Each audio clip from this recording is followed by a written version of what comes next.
Existem pessoas que precisam romper com namoros que são terríveis, desastrosos. Aquela pessoa só faz mal a você sabe disso, mas você tem um vínculo com ela, você tem necessidade afetiva, você não consegue romper aquele namoro. Então, de repente, você se encoraja, você fica com tudo claro diante de você, essa pessoa não me faz bem, eu não posso me casar com essa pessoa, porque se no tempo do namoro já está assim, imagina na época do meu casamento, depois no meu tempo de casado, vai virar um inferno pior ainda do que já é. Aí você se encoraja, motivado por pessoas que estão ao seu lado, a romper.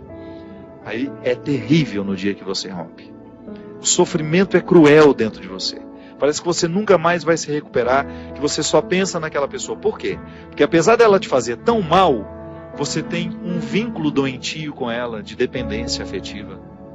Você sabe que ela te faz mal, mas você não sabe viver sem ela. Aí você começa a dar passos. A primeira semana é horrível. Você sofre, você chora, você não pode ouvir a música, você não pode sentir o cheiro, você não pode ver aquele pedacinho de não sei o que ele esqueceu lá na sua casa, que tudo aquilo é terrível. Mas de repente você começa a dar passos de libertação. É como se você estivesse andando na direção de uma terra que só vai te fazer bem.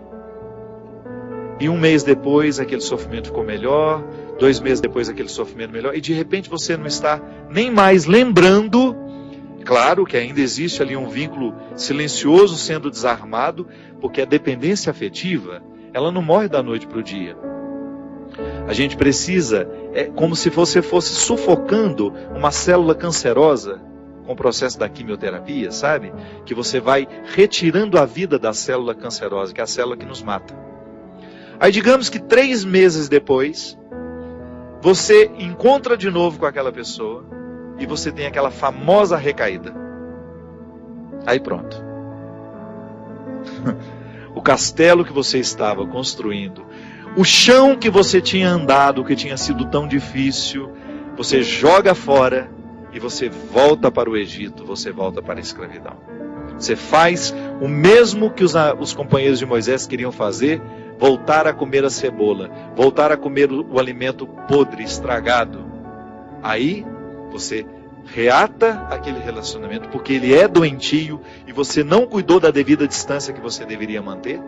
Porque quando você tem essa dependência afetiva, você tem que estabelecer a distância, porque senão você não se cura.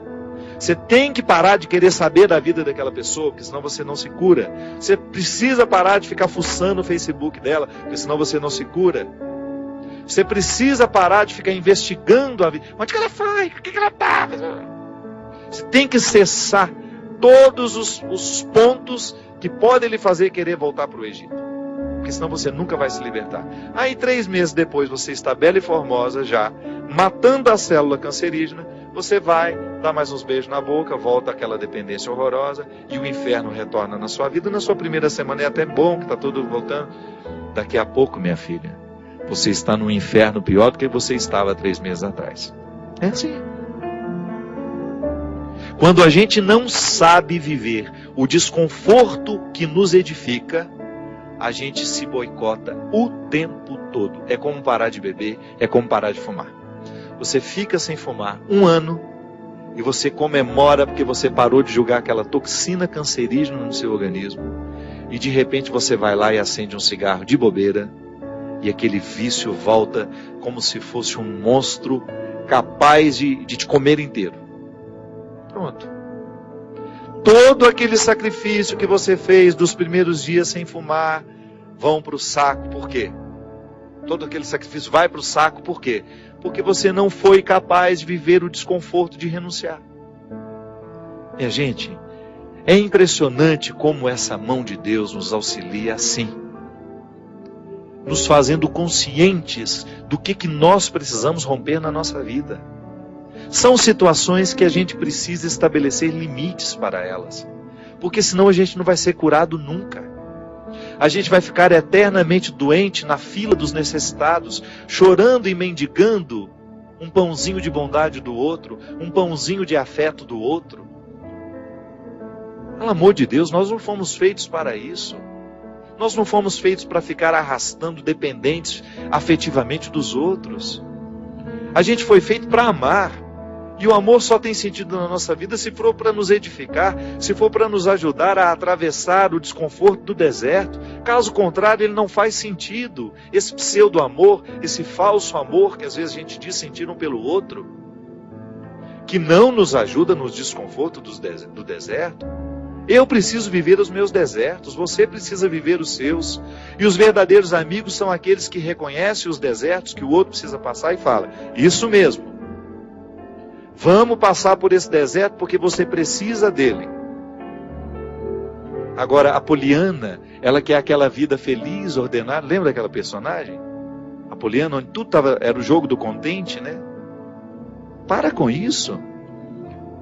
Assassine esse instinto infantil que existe dentro de você, que lhe faz ter medo dos desconfortos da vida.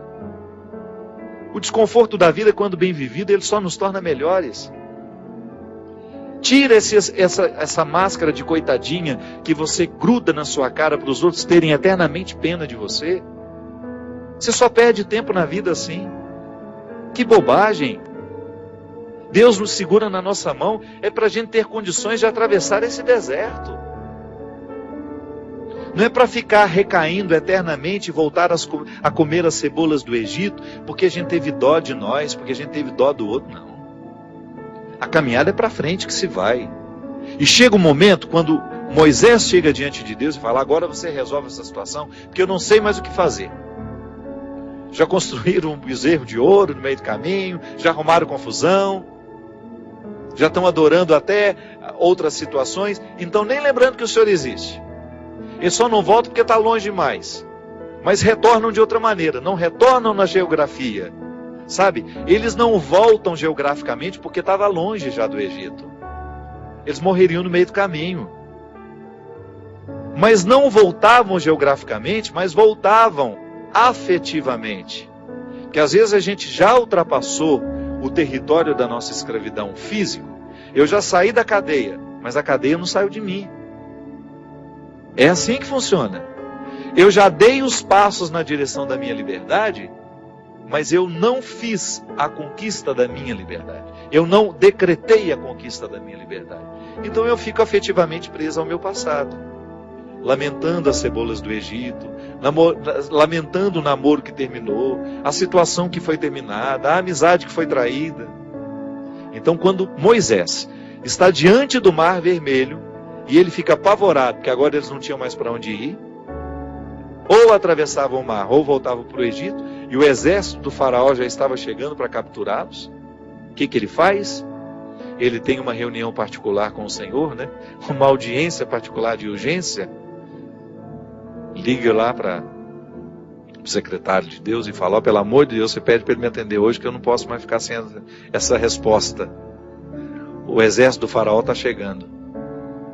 E aí ele acha que Deus iria dar uma resposta fácil para ele, né? Ia dar uma solução rápida. Não.